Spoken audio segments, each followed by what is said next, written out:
Welcome to Zombie Tactics today.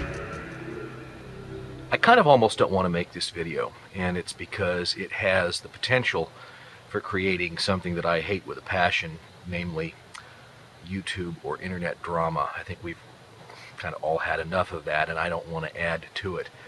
So I'm going to be careful not to mention any people by name, any channels by name, and I'm going to try not to give away too much information, except maybe in one case, because my intent is not to embarrass anyone or to create drama, because I hate that. It occurs to me, though, that in a culture like ours, where anyone with a $150 or less video camera can make a video and post it on something like YouTube and have that viewable by people around the world, the next day, and that the barrier to entry in terms of cost, equipment, things like that, to doing even very professional looking videos is now very low. Anybody can do that. That is both an opportunity and a problem at the same time. And it brings up the question having to do with things like guns, knives, gear, prepping, survivalism, zombies, all of that fun stuff. Who do you trust for information, and why? And to put this in context, I want to give you a couple of stories from my own life and then reference some things I've seen on YouTube. First story is that I used to work for a very large international company in a highly technical role. I was on a team of people that varied in size from 8 to 11 or 12 individuals at one time. And this was considered something of a plum gig to get on this team, both because you got to do a lot of fun things. You got to fly around internationally in some cases. You got a lot of perks. The money wasn't bad. I won't go into what all those perks are, but one of the coolest things was you could pick up the phone and call a special travel department that could have you on a plane to anywhere in the world within 24 hours, and they would arrange all of your hotel room and car and everything like that for you. You pretty much just had to show up at the airport. Boom, it's done. Just really cool stuff like that. So a lot of people wanted to get on this team. And when I got on the team, and this happened later with new hires as well, I had to go through something called the gauntlet.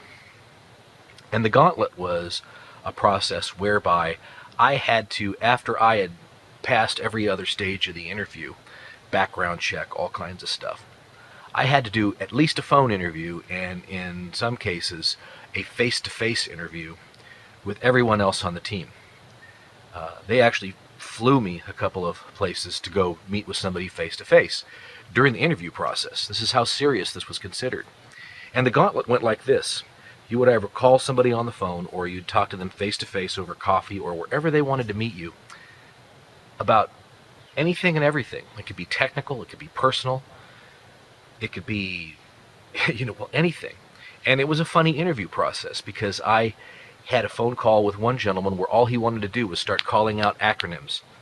What does this acronym mean? What does this acronym mean? What does this acronym mean? And I was expected to just rattle off what they mean without flinching.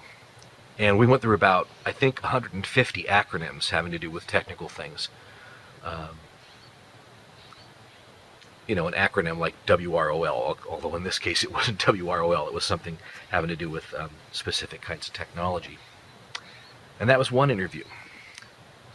Another interview I had was a phone interview with another member of the team, where all he did was grill me on Star Trek and Monty Python trivia.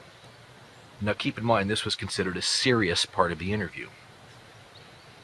And it's because they were looking for a specific kind of person with a specific kind of psychological profile and background to have on this team. Plenty of people applied for a job with this team or to be transferred to this team that didn't make it, based on a number of things having to do with this interview process. The gauntlet would do what was called flipping the bozo bit on them, which is like, I don't think this guy is going to work. And it only took one person on the team to say, I don't think this guy's going to work with us. Lots of these people had qualifications on paper that looked incredible.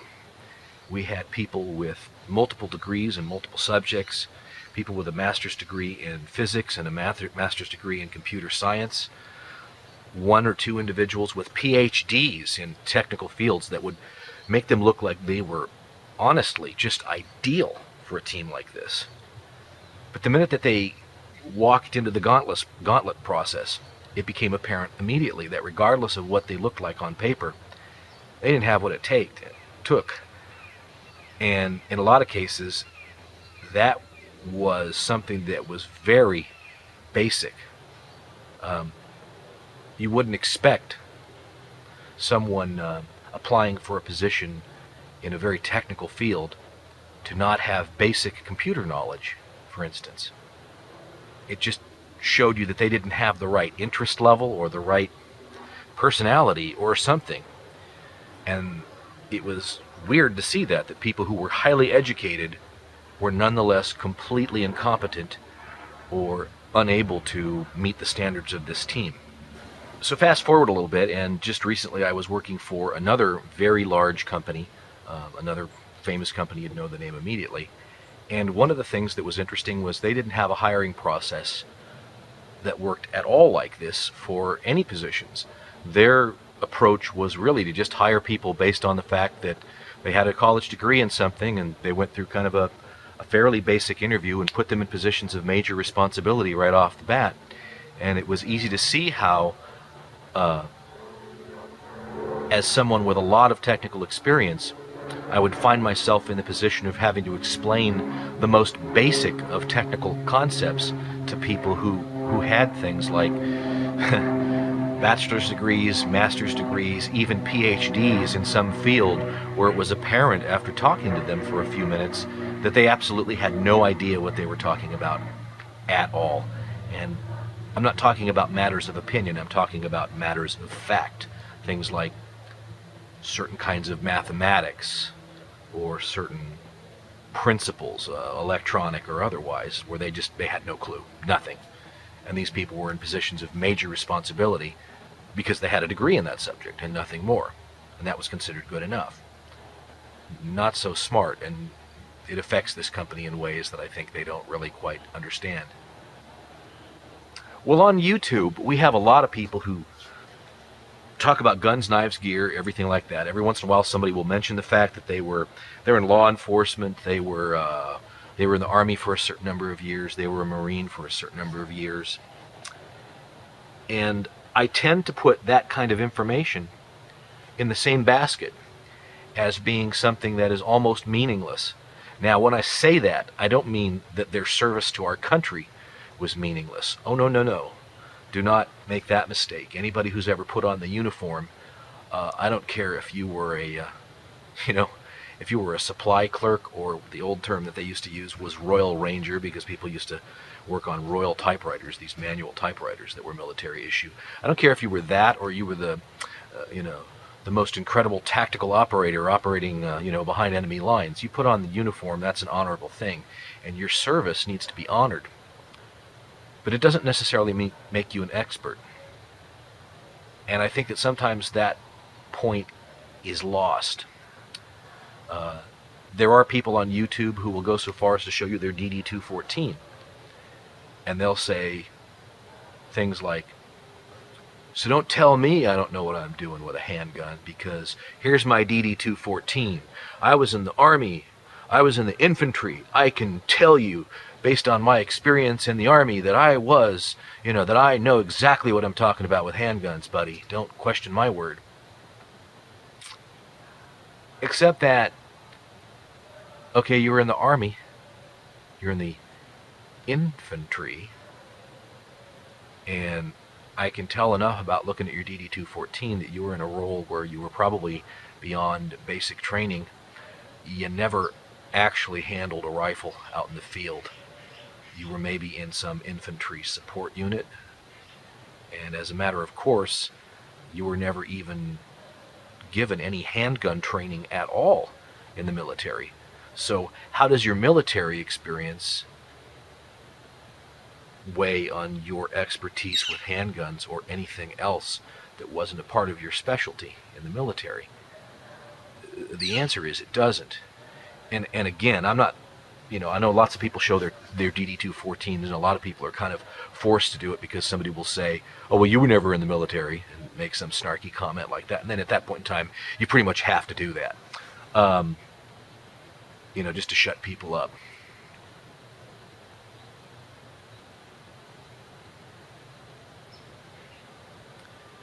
There's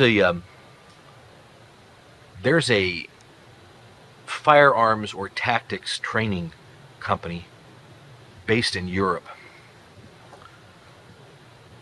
which has a demo reel or a commercial or whatever you want to call it posted on YouTube, and they purport to teach all kinds of super advanced tactical skills to police officers. I mean, it's the video's in German, the text for the video's in German.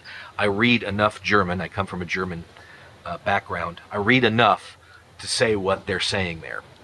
And as much as I wanted to believe that the video that they put up was a joke, it really wasn't. They were dead serious in this video, and it's like their attitude is, this is the super advanced training.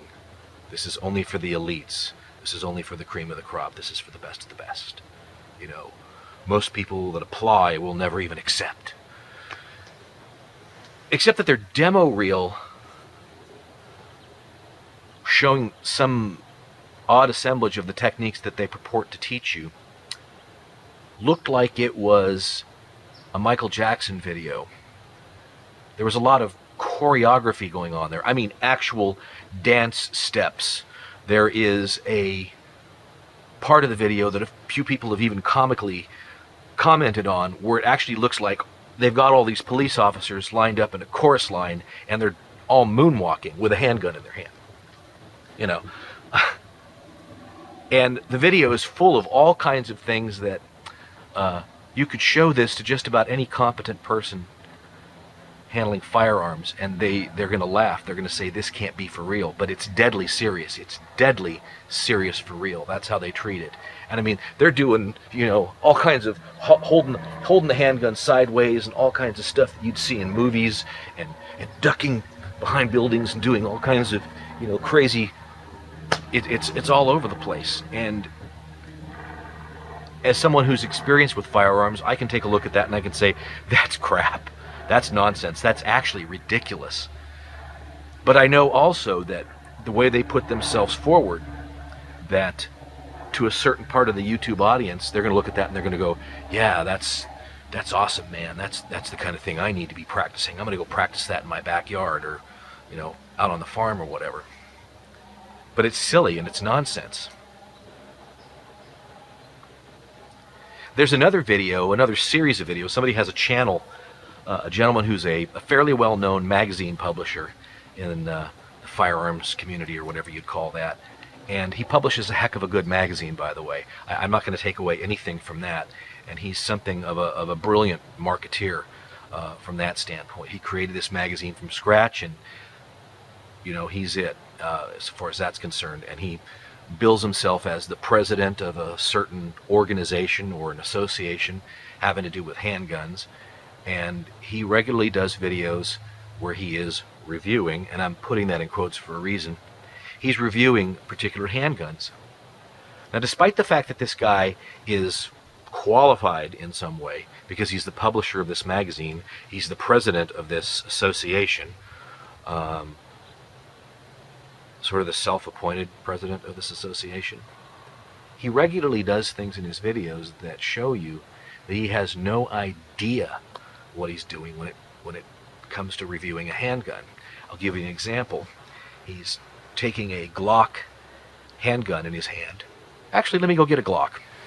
The Glock design is probably one of the most iconic handgun designs in all of the history of firearms.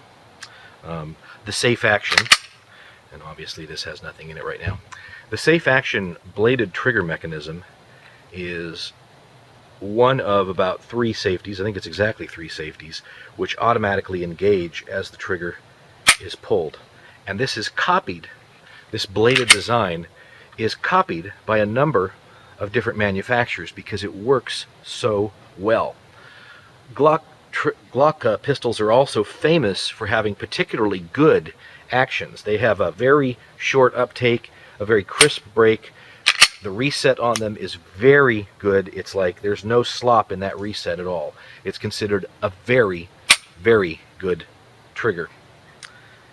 This particular handgun reviewer, though, because he has no real knowledge of handguns, he refers to this design as being, it's kind of like, that's silly, man. What's up with that? I think that's just dumb. And that gives you some idea where the guy's coming from. He's not coming from the position of a person who has any knowledge of handguns, or particularly no knowledge of the history of handguns or design of handguns, but just kind of a guy who's off the top of his head taking a look at something and going, that looks dumb to me. And this is a guy who is presenting himself, puts tactical in front of his name actually on his channel, as an expert. He turns right around then in another video and picks up a gun which everybody acknowledges as having a decent enough trigger for the design of the gun, for the type of gun that it is, but by no means excellent or wonderful. It doesn't have a especially smooth pull. It doesn't have an especially clean break. Any of those things. And he refers to that as, wow, this is an awesome trigger, man. It's just awesome because it's made out of metal.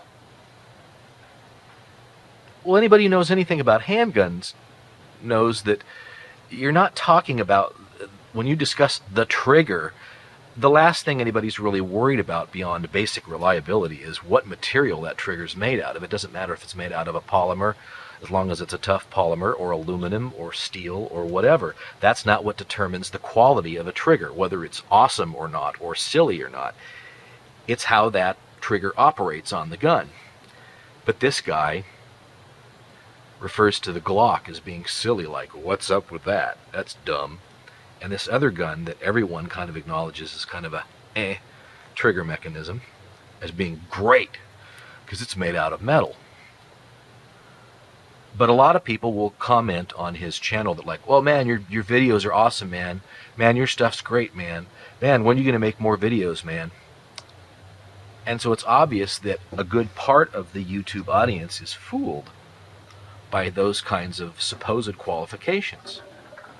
And the same thing will happen whether we're talking about college degrees, industry certifications, your military record, your status as the president of some organization. A lot of times, those things on paper are completely meaningless. Where does that leave us? Well, it leaves us at this, that you, the viewer, have got to actively engage your mind when you're watching these videos and you're getting information.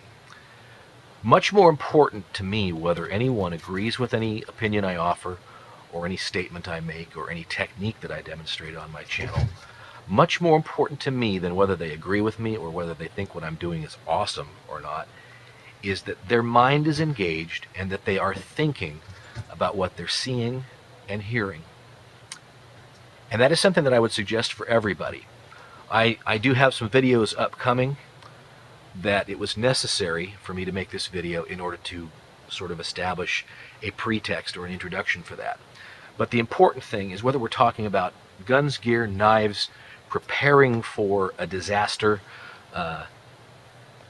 engage your brain and think about what you see on YouTube. Think about the information you're getting and where you're getting it from. I have no problem with people doing that with my channel and the stuff that I post. I imagine that some people will watch my stuff and they think that it's very informative and entertaining. I have no doubt that other people kind of watch it and point their finger at the camera and look at that, hey, look at that idiot. That's fine either way. But don't be fooled by qualifications on paper. Make sure that your mind is actively engaged and that you're thinking about the information that you're taking in. Over time, I think you'll come to realize that what you're getting on the Zombie Tactics channel is well thought out and based on a lifetime of experience.